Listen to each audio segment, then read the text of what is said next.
بسم اللہ الرحمن الرحیم۔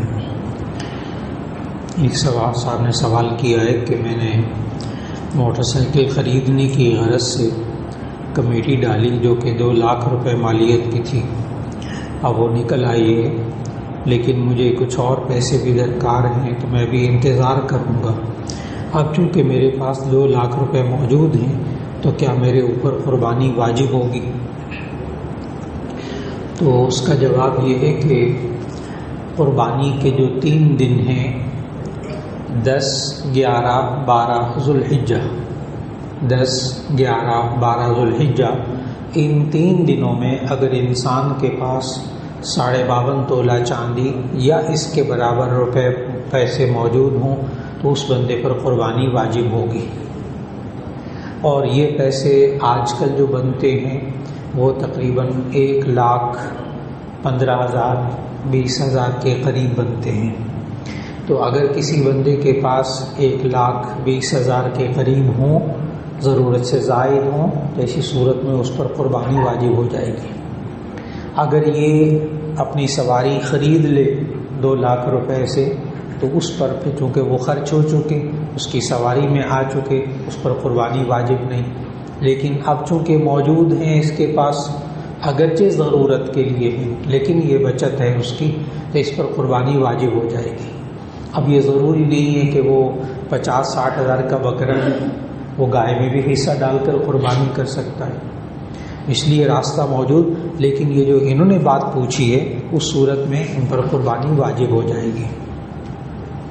اور اگر یہ عید سے پہلے موٹر سائیکل خرید لیتے ہیں، وہ پیسے خرچ ہو جاتے ہیں، قربانی سے بچنے کے لیے نہیں۔ اب یہ انما الاعمال بالنیات، اب اعمال کا دار و مدار نیت پر ہے۔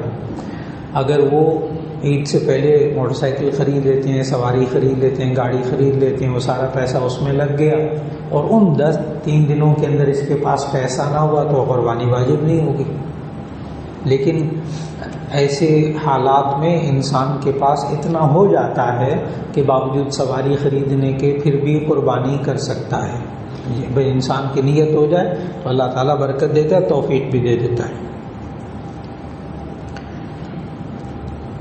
یہ کہتے ہیں کہ اونٹ جو ہے سانپ کا شکار کر لیتا ہے، کھا لیتا ہے، تو پھر یہ حلال کیسے ہوا؟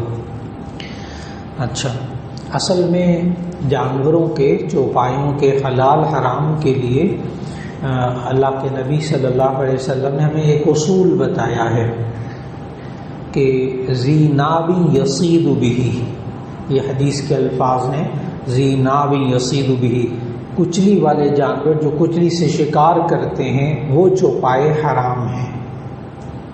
کچلی کہتے ہیں انسان کے اندر بھی ہوتی ہے، سامنے کے جو 4 دانت ہیں ان کے ساتھ 2 نوکیلے دانت ہیں جن کو ہم سوئے کہتے ہیں، ان کو عربی میں ناب کہتے ہیں، ہم اردو میں ان کو کچلی بھی کہتے ہیں، پنجابی میں ان کو سوئے کہتے ہیں۔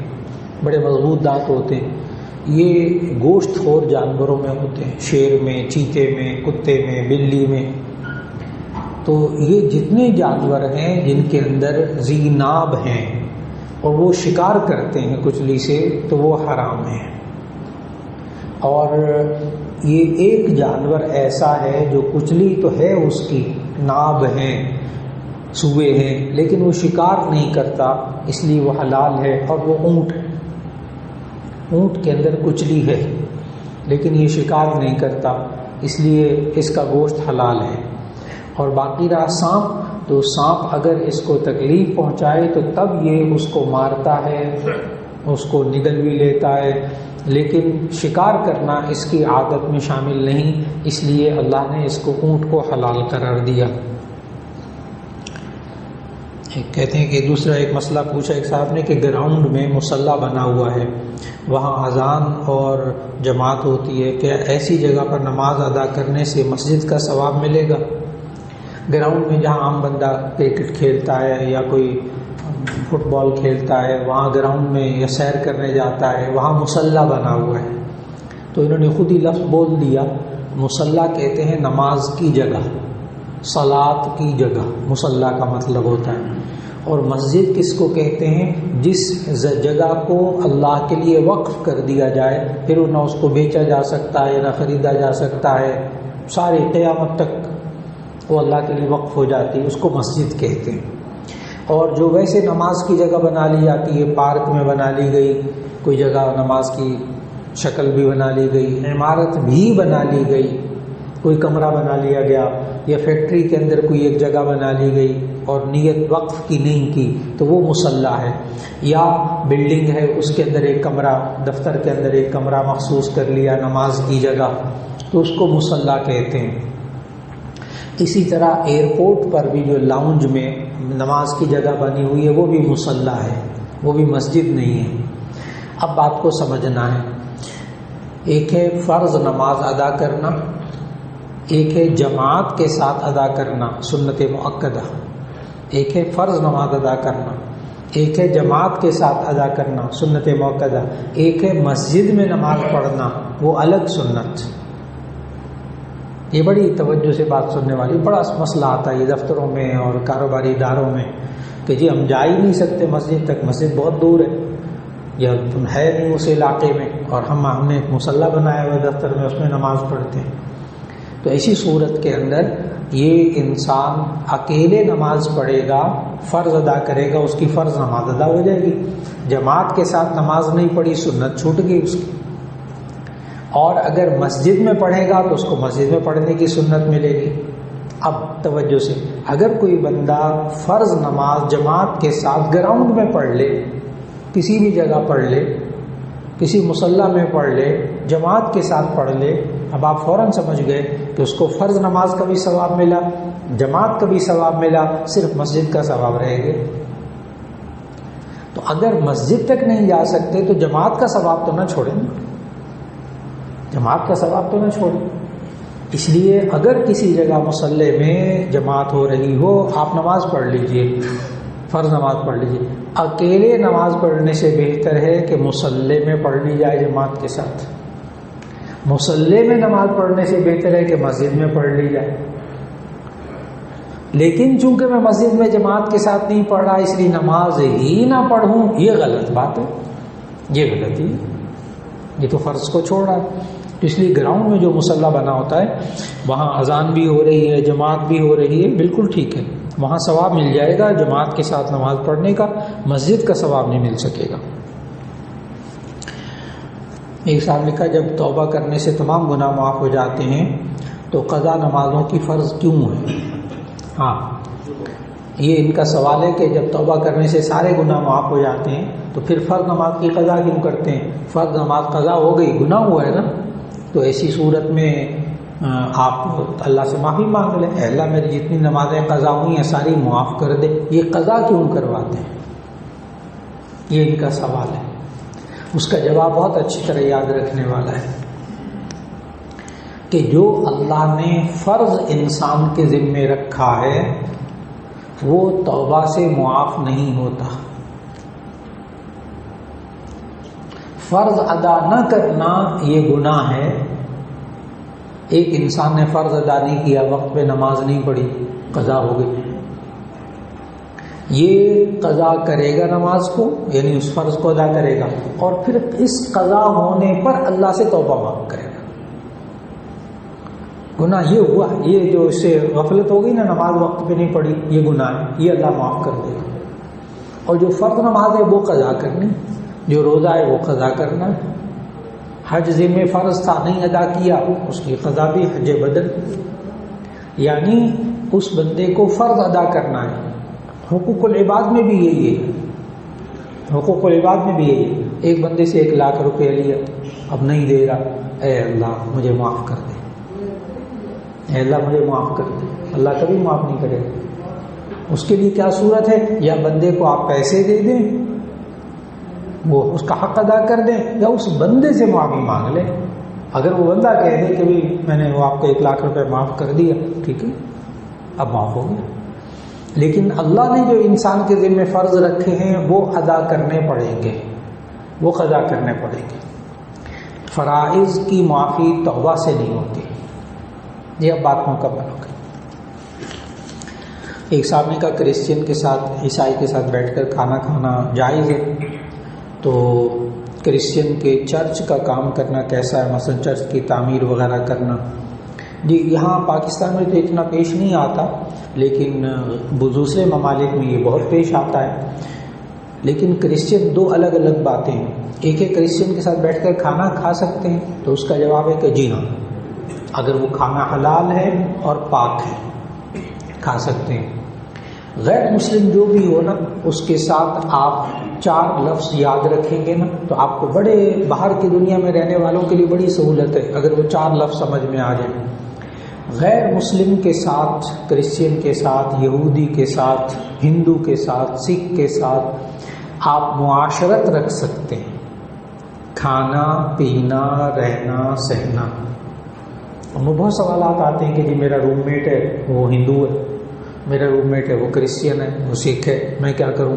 جی آپ رہ سکتے ہیں اس کے ساتھ، وہ اس کے ساتھ کھانا پینا پڑتا ہے، جی کھا پی لیں اس کے ساتھ، بس 2 ہی بات ہے، حلال ہو اور پاک ہو۔ تو معاشرت جائز، غیر مسلم کے ساتھ معاشرت جائز۔ نمبر 2 معاملات، لین دین جائز۔ آپ غیر مسلم کمپنی میں کام کریں جائز، کسی یہودی سے قرضہ لیں جائز، کسی کرسچن سے قرضہ لیں اس سے کاروبار کریں جائز۔ تو غیر مسلم سے معاملات بھی جائز، 2 لفظ ہو گئے، معاشرت بھی جائز، رہنا سہنا کھانا پینا، اور معاملات لین دین کرنا بھی جائز۔ اب نمبر 3 مواسات، غم خاری، دکھ درد میں کام آنا، مواسات، یہ بھی جائز۔ کرسچن بیمار ہو گیا، آپ اس کو اسپتال میں لیے پھر رہے ہیں، اس پر پیسے خرچ کر رہے ہیں، اس کو دوائی لا کر دے رہے ہیں، اس کو کھانا کھلا رہے ہیں، کرسچن ہے، ہندو ہے، سکھ ہے، جائز جائز۔ ابھی کرونا کے دنوں میں ہندوستان کے اندر، کرونا کے دنوں میں ہندوستان کے اندر آج بھی ہندو اس بات کا اعتراف کر رہے ہیں کہ مسجدوں میں انہوں نے ہندوؤں کا لا کر علاج کیا ہے۔ کرونا کے دنوں میں لوگ چھوڑ رہے تھے، اپنے گھروں سے نکال رہے تھے، اور مسجدوں کو ہسپتال بنا دیا گیا۔ لوگوں نے مسلمانوں نے اپنے گھروں میں فالتو چارپائیاں تھیں نا، وہ تک ہندوؤں کو دے دی کہ تاکہ ان کا علاج ہو جائے۔ اور جب وہ پلازما کی باری آئی، خون دینے کی باری آئی وہ کرونا کے اندر، تو مسلمانوں نے خون دیا ہے ہندوؤں کو۔ مواسات، غمخواری، دکھ درد میں کام آنا جائز۔ تو معاشرت بھی جائز، معاملات بھی جائز، مواسات بھی جائز۔ اب چوتھا لفظ ہے جو جائز نہیں ہے، اور وہ ہے موالات، قلبی دوستی۔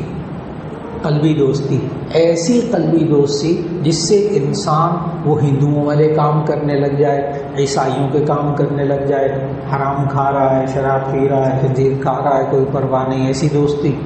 اب یہاں سے بریک لگانی ہوگی، یہاں سے واپس پلٹنا ہوگا، اب بات مکمل ہوگی۔ تو کرسچن کے ساتھ بیٹھ کر کھانا جائے۔ اسی طرح ہمارے پاکستان میں بہت یہ سوال کرتے ہیں لوگ کہ جی وہ ہم نے کام والی رکھی تھی، وہ روٹی پکاتی ہے، کھانا پکاتی ہے، وہ کرسچن ہے، تو کیا ہم اس کے ہاتھ کا پکا ہوا کھا سکتے ہیں؟ جی 100% حلال ہے کرسچن کے ہاتھ کی پکی ہوئی روٹی، اس کا کھانا، بشرطے کہ اس کا ہاتھ پاک ہو۔ اس کو کہہ دیا جائے کہ تم صابن سے اچھی طرح 3 دفعہ ہاتھ دھو لیا کرو۔ اچھا، ایک اور سوال ہمارے معاشرے میں بہت ہے کہ جی وہ ہمارے کپڑے دھوتی، اب تو واشنگ مشین آ گئی، ورنہ وہ ہاتھ سے کپڑے دھوتے، تو جی کرسچن کیا کپڑے دھوئے تو وہ پاک ہو جاتے ہیں؟ ہم نے کہا جی ہاں پاک ہو جاتے ہیں۔ اب سوال یہ کہ وہ تو کلمہ نہیں پڑھتی، کلمہ شہادت پڑھتے نا پاک کرتے ہوئے، تب پاک ہوتے ہیں کپڑے، اس کے بغیر پاک نہیں ہوتے، تو وہ تو کلمہ نہیں پڑھتی۔ اس کا جواب یہ ہے کہ ہمیں دین نے نہیں یہ بات سکھائی کہ کپڑے پاک کرنے کے لیے کلمہ شہادت پڑھو، یہ لوگوں کی بنائی ہوئی بات ہے، لوگوں کی بنائی ہوئی بات ہے۔ 3 دفعہ کپڑا دھوئیں، اس کو نچوڑیں، کپڑا پاک ہو گیا، چاہے وہ عیسائی عورت ہو کپڑے دھونے والی، جائز۔ اب اسی طرح کا کرسچن کے چرچ کا کام کرنا کیسا ہے؟ جی چرچ کی تعمیر، تو اگر وہ آپ ملازمت کر رہے ہیں، آپ تعمیر کر رہے ہیں، معمار ہیں، آپ لکڑی کا کام کر رہے ہیں، آپ شیشے کا کام کر رہے ہیں اور چرچ کا کام کر رہے ہیں، جائز جائز۔ ہاں البتہ ان کی عبادت میں شریک نہیں ہونا، ان کے عبادت میں شریک نہیں ہونا۔ اسی طرح اگر وہ مثال کے طور پر ہندو بت بناتا ہے تو اب مسلمان کے لیے جائز نہیں ہے کہ وہ بت بنائے، یہ جائز نہیں۔ ہاں عمارت تعمیر کر لے اس کی گنجائش موجود۔ ایک صاحب نے کہا کہ خاتون کی اپنے دیور کے ساتھ بول چال کس طرح کی ہونی، ایک صاحب نے کہا کہ خاتون کی اپنے دیور کے ساتھ بول چال کس طرح کی ہونی چاہیے۔ انہوں نے سوال کیا دیور کے ساتھ خاتون، یعنی ایک انسان کی شادی ہو گئی اور شادی کے بعد اس کا دیور بھی ہے، تو یہ جو شادی شدہ لڑکی ہے اس کا دیور کے ساتھ کیسا رویہ ہونا چاہیے؟ تو اس کا جواب پہلے غور سے سنیے گا۔ اس کا رویہ دیور کے ساتھ ایسا ہی ہونا چاہیے جیسا آپ کا رویہ موت کے ساتھ ہوتا ہے۔ موت کے ساتھ، موت سے انسان بچتا ہے نا، پتہ ہو یہ ننگی تار ہے، اس کو ہاتھ لگاؤں گا تو مر جاؤں گا، کرنٹ لگے گا، تو انسان بچتا ہے نا، اس سے موت سے بچتا ہے نا۔ یہ میں نے کیوں کہا کہ دیور کے ساتھ کیسے تعلقات رکھے جیسے موت ہے؟ اس لیے کہ یہ جامع ترمذی کی حدیث ہے کہ نبی صلی اللہ علیہ وسلم سے ایک صحابی نے پوچھا یا رسول اللہ، عربی میں کہتے ہیں دیور کو کہتے ہیں حمون، ہا میم واو، دیور کو کہتے ہیں حمون، ہا میم واو۔ تو حمون دیور کے بارے میں نبی صلی اللہ علیہ وسلم سے پوچھا تو نبی صلی اللہ علیہ وسلم نے فرمایا الحمو الموت،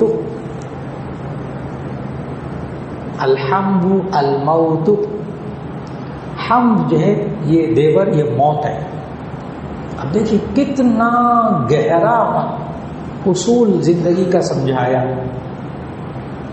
اب یہ زندگی اور موت جو ہے نا یہ ساتھ ساتھ چلتے ہیں، ساری زندگی اور موت ساتھ ساتھ، لیکن آپ ذرا بچ کے چلتے ہیں، بس ساتھ ساتھ رہنا ہے، اس گھر میں ہی رہنا ہے، جوائنٹ فیملی سسٹم ہے، لہذا دیور کے ساتھ تنہائی میں نہ بیٹھے، دیور کے ساتھ ہنسی مذاق نہ کریں، بے تکلفی نہ رکھیں، دیور کو کھانا کھلانا ضرور کھلا دو، تنہائی میں نہ رہے اس کے ساتھ کہ دیور کچن میں آیا ہوا ہے، گپیں لگ رہی ہیں، مذاق ہو رہے ہیں، اور دیور کے کمرے میں جا کے جناب اس کے ساتھ بیٹھے ہوئے ہیں، کچھ گپیاں کر رہے ہیں، دیور ہے، شوہر کا بھائی ہے۔ میں پھر بتا دوں، جو لوگ ڈسے ہوئے ہیں ان حالات کے ان سے پوچھیں کہ دیور موت ہے یا نہیں، یہ صرف وہی بتا سکتا ہے، اس لیے کہ شوہر کے پہلے بے تکلفیاں ہوتی ہیں، شادی ہوتی ہے نا، وہ ہنسی مذاق، دیور بھابھی کا آپس میں ہنسی مذاق، بے تکلفی، فلاں یہ وہ، سارے بہت خوش۔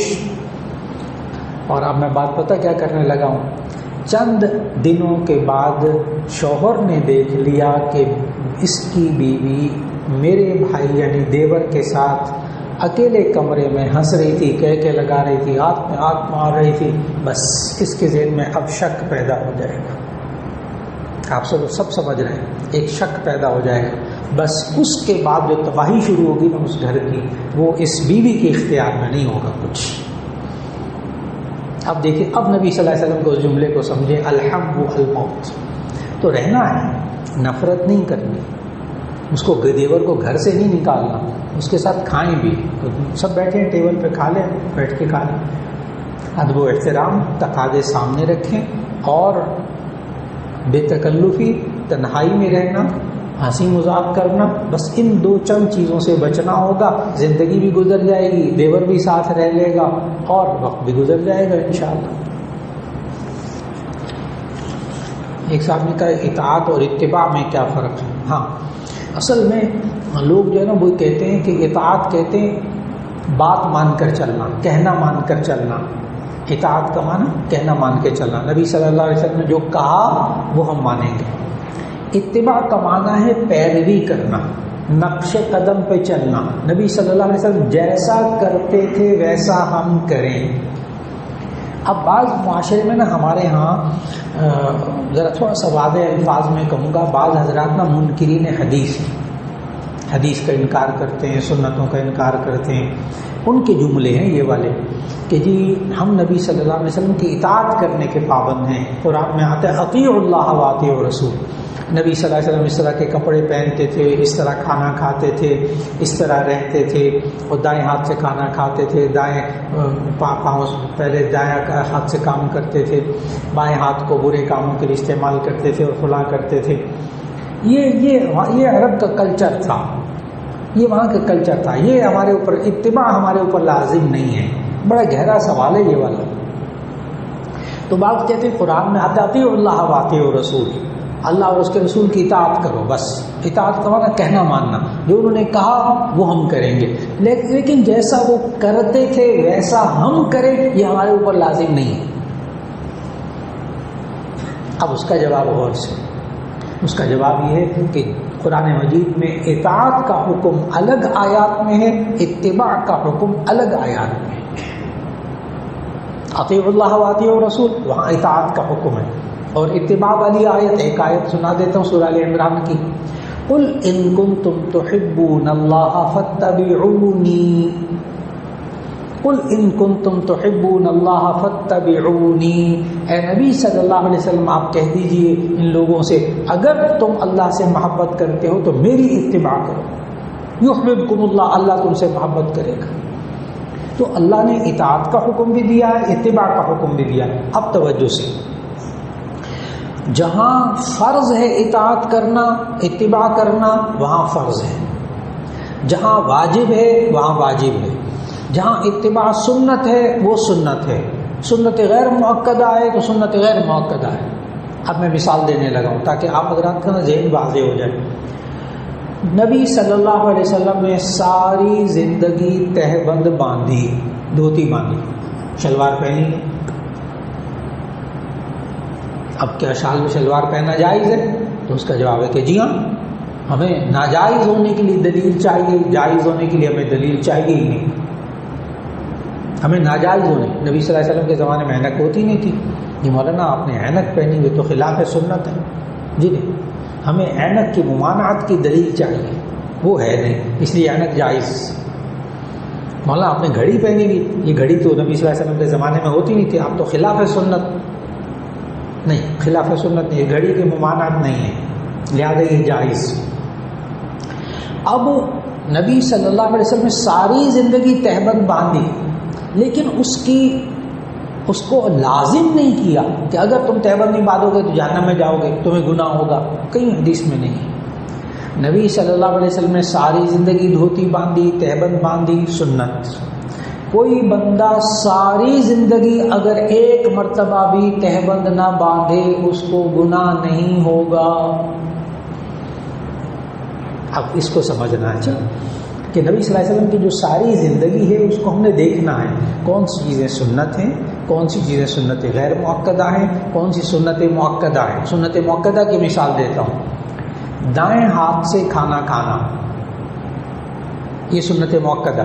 کوئی بائیں ہاتھ سے کھائے گا اسے گناہ ہوگا. کیوں؟ اب وہ حدیث ہے کہ بھی تم لوگ دائیں ہاتھ سے کھانا کھایا کرو، بائیں سے نہ کھایا کرو. کیوں؟ فإن الشیطان یأکل بشمالہ، جامع ترمذی کی حدیث. کیونکہ شیطان بائیں ہاتھ سے کھاتا ہے. اب وہاں ممانعت آ گئی. اب ہم دائیں ہاتھ سے کھانا سنت. اچھا، دایاں پاؤں پہلے جوتے میں ڈالنا، دایاں پاؤں مسجد میں داخل کرتے ہوئے پہلے رکھنا، سنت غیر مؤکدہ. اب کوئی بندہ نہیں دھیان دیتا، بایاں پاؤں پہلے رکھ لیتا، اسے گناہ نہیں ہوگا. اب میرا خیال آپ بات سمجھ رہے ہیں، اسے گناہ نہیں ہوگا. اگر پہلے بایاں جوتا پہن لیا اسے گناہ نہیں ہوگا. اب سمجھنا اس بات کو، کون سی چیزیں سنت مؤکدہ، کون سی چیزیں سنت غیر مؤکدہ. اب دیکھیے گا بعض حضرات ہوتے ہیں امامہ پہنا. اب نبی صلی اللہ علیہ وسلم نے ساری زندگی امامہ پہنا، ٹوپی بھی پہنی، ٹوپی کے ساتھ بھی امامہ باندھا، ٹوپی کے بغیر بھی امامہ باندھا، صرف ٹوپی بھی پہنی. چنانچہ اس ساری سنتوں پر عمل کر لیتے.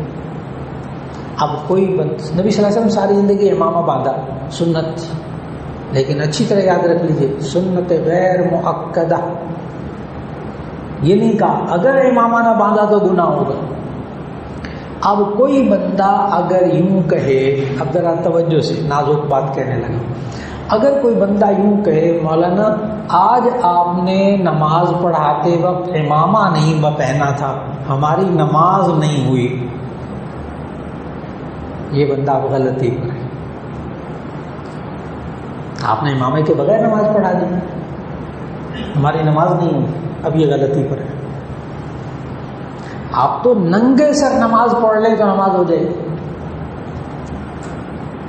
کیونکہ ٹوپی پہننا، امامہ پہننا سنت غیر مؤکدہ، سنت غیر مؤکدہ۔ آپ ننگے سر نماز پڑھ لیں، نماز ہو جائے گی۔ میری بات مکمل ہو گئی؟ تو اس لیے اطاعت اور اتباع، اس میں ہم نے یہ دیکھنا، یہ دونوں ہم پر اگر فرض ہے، فرض کا حکم ہے تو فرض ہے، واجب کا حکم ہے تو واجب ہے، سنت ہے تو سنت ہے، سنت مؤکدہ ہے غیر مؤکدہ ہے، اس کو دیکھنا ہوگا، اس کو سمجھنا ہوگا زندگی میں۔ ایک صاحب نے کہا ہم کسی دوسرے کو کہتے ہیں ہمارے لیے دعا کرو، کیا اللہ براہ راست نہیں سنتا؟ کیا یہ شرک نہیں ہوگا؟ انا للہ، انہوں نے کہا ہے ہم کسی دوسرے کو کہتے ہیں ہمارے لیے دعا کرو، کیا اللہ براہ راست نہیں سنتا؟ کیا یہ شرک نہیں ہوگا؟ تو اس کا جواب بڑے غور سے سنیں۔ نبی صلی اللہ علیہ وسلم سے زیادہ کوئی دعا مانگنے والا، دعا کی قبولیت والا تو کوئی نہیں ہو سکتا نا۔ حدیث کی کتاب صحاح ستہ کی روایت سنانے لگا ہوں۔ ایک سفر میں حضرت عمر رضی اللہ تعالی عنہ سفر پہ جا رہے تھے، نبی صلی اللہ علیہ وسلم نے ان کو اپنے لیے دعا کرنے کو کہا۔ غور کریں ذرا، حدیث سنا رہا ہوں، کیونکہ مسافر کی دعا قبول ہوتی، مسافر کی دعا قبول ہوتی، نبی صلی اللہ علیہ وسلم نے یہی وجہ بتائی۔ حضرت عمر نے پوچھ بھی لیا نا، یا رسول اللہ میں آپ کے لیے دعا کروں؟ اور میں عجیب بات بتاؤں کہ آپ سب لوگوں کو اللہ کے نبی نے کہا ہے کہ تم میرے لیے دعا کیا کرو۔ آپ سب کو اللہ کے نبی نے کہا ہے کہ تم میرے لیے دعا کیا کرو۔ کب؟ جب اذان ہو جائے۔ آپ اذان کے بعد جو دعا مانگتے ہیں وہ کس کے لیے مانگتے ہیں؟ نبی صلی اللہ علیہ وسلم کے۔ میں دعا کا ترجمہ آپ کو سناتا ہوں۔ اللہم رب هذه الدعوة التامة والصلاة القائمة آت محمدا الوسيلة والفضيلة والدرجة الرفيعة وابعثه مقاما محمودا الذي وعدته إنك لا تخلف الميعاد۔ آپ پتہ کیا کہہ رہے ہیں؟ اللہم رب هذه الدعوة التامة، اے اللہ اس مکمل دعوت کے رب، آتی محمد الوسیلۃ والفضیلہ، محمد صلی اللہ علیہ وسلم کو وسیلہ جو کہ جنت میں ایک اعلیٰ مقام ہے وہ عطا فرما، والفضیلۃ ان کو فضیلت عطا فرما، وابعثہ مقاما محمودا اور ان کو عطا فرما وہ مقام محمود جس کی تعریف کیا گیا، جنت میں بہت اونچا مقام، وہ ان کو عطا فرما۔ آپ کیا کر رہے ہیں؟ نبی صلی اللہ علیہ وسلم کے لیے دعا کرتے ہیں آپ؟ تو کسی کو دعا کے لیے کہہ سکتے ہیں؟ جی ہاں، جی ہاں، نبی صلی اللہ علیہ وسلم نے ہمیں کیا کہا ہے کہ تم میرے لیے کیا کرو؟ دعا کرو۔ اچھا، نبی صلی اللہ علیہ وسلم کو ضرورت نہیں ہے ہماری دعاؤں کی، اصل بات بیچ میں کیا ہے؟ نبی صلی اللہ علیہ وسلم کو ہماری دعاؤں کی ضرورت نہیں ہے، اصل میں ہم نبی صلی اللہ علیہ وسلم کے لیے دعا مانگ، درود شریف جو پڑھتے ہیں نا، یہ دعا ہے۔ اللہم صلی علی محمد، اے اللہ محمد صلی اللہ علیہ وسلم پر رحمت کاملہ نازل فرما۔ آپ درود شریف میں کیا کرتے ہیں؟ نبی صلی اللہ علیہ وسلم کے لیے دعا کرتے ہیں۔ نبی صلی اللہ علیہ وسلم نے خود سکھایا، آپ کو کہا ہے میرے لیے دعا کرو۔ تو جب نبی جیسے ہستی، ہاں سید الانبیاء ہمیں کہتے ہیں میرے لیے دعا کرو، تو آپ دوسرے کو نہیں کہہ سکتے میرے لیے دعا کرو؟ صرف بزرگوں کو نہیں کہنا، اپنے سے چھوٹوں کو بھی کہیں دعا کرو میرے لیے۔ آپ اپنے بچوں کو بھی کہہ سکتے ہیں بیٹا میرے لیے دعا کرو۔ اللہ نے قرآن میں سکھایا اپنے ماں باپ کے لیے دعا کرو۔ رب ارحمہما، سورہ بنی اسرائیل آیت نمبر 24، رب ارحمہما کما ربیانی صغیرا، اے اللہ ان دونوں پہ رحم فرما جیسے انہوں نے میں بچپن میں پالا۔ تو چھوٹے بزرگوں کے لیے دعا کریں اور بزرگ بھی چھوٹوں کے لیے دعا کریں۔ ہم کیوں نبی صلی اللہ علیہ وسلم کے لیے دعا کریں؟ جیسے درود شریف میں رہتا ہے دعا ہے، اس میں ہمارا فائدہ ہے کیا کہ نبی صلی اللہ علیہ وسلم نے فرمایا جو مجھ پر ایک مرتبہ درود شریف بھیجتا ہے، یعنی درود کی دعا پڑھتا ہے، جو بندہ مجھ پر ایک دفعہ درود پڑھتا ہے اللہ اس پر 10 رحمتیں نازل کرتا ہے۔ تو بتائیے نبی صلی اللہ علیہ وسلم کی دعا مانگنا ہماری ضرورت ہے ان کی ضرورت؟ ہماری ضرورت، ہماری ضرورت۔